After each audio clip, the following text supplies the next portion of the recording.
ગઈકાલે મોડાસા શહેરમાં જે માથાકૂટનો વિડીયો સામે આવ્યો હતો એમાં હકીકતમાં બનાવ એવો છે કે મિહિર ભીખાભાઈ પંચાલ અને અલ્ફીના રહીમભાઈ બાકરોલિયા આ બંને પ્રેમ લગ્ન કરી અને લગભગ ડિસેમ્બર 2025માં અહીંયાથી જતા રહ્યા હતા. અને આ અલ્ફીના જે છે એ IELTSની એક્ઝામ માટે થઈ અને મોડાસા ટાઉનમાં આવેલી.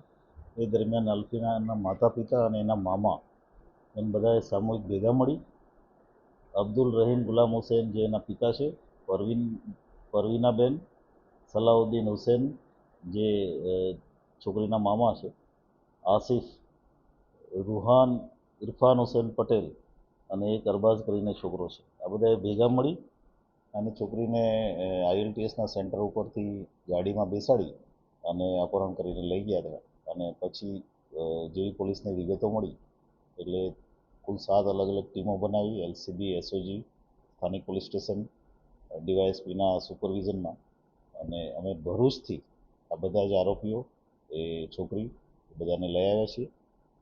જે અમારી સામે ફરિયાદ આવેલી છે એ મારામારી અને લૂંટની ફરિયાદ આવેલી છે એ અમે ફરિયાદ જે તે સમયે જે વિક્ટીમ છે એને દાખલ કરી અને આ તમામ આરોપીઓને અટક કરવાની કાર્યવાહી અત્યારે ચાલુ છે.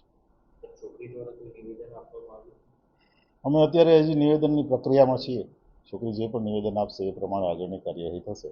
અત્યારે જે બનાવ બન્યો છે જે જાહેરમાં કારણ કે એકબીજાની ગાડી અડી જવાથી પણ આ પ્રશ્ન ઊભો થયેલો એટલે એ જે બનાવના સંદર્ભે જેટલા પણ આરોપીઓ હતા હજી પણ 3-4 આરોપીઓ અમારે પકડવાના બાકી છે જેની અત્યારે ટીમો બનાવીને એ પકડવાની કામગીરી ચાલુ છે. પણ મુખ્ય આરોપીઓ આ કેસમાં જેટલા પણ હતા એ 6 આરોપીઓ અમે અત્યાર સુધી પકડી લીધા છે.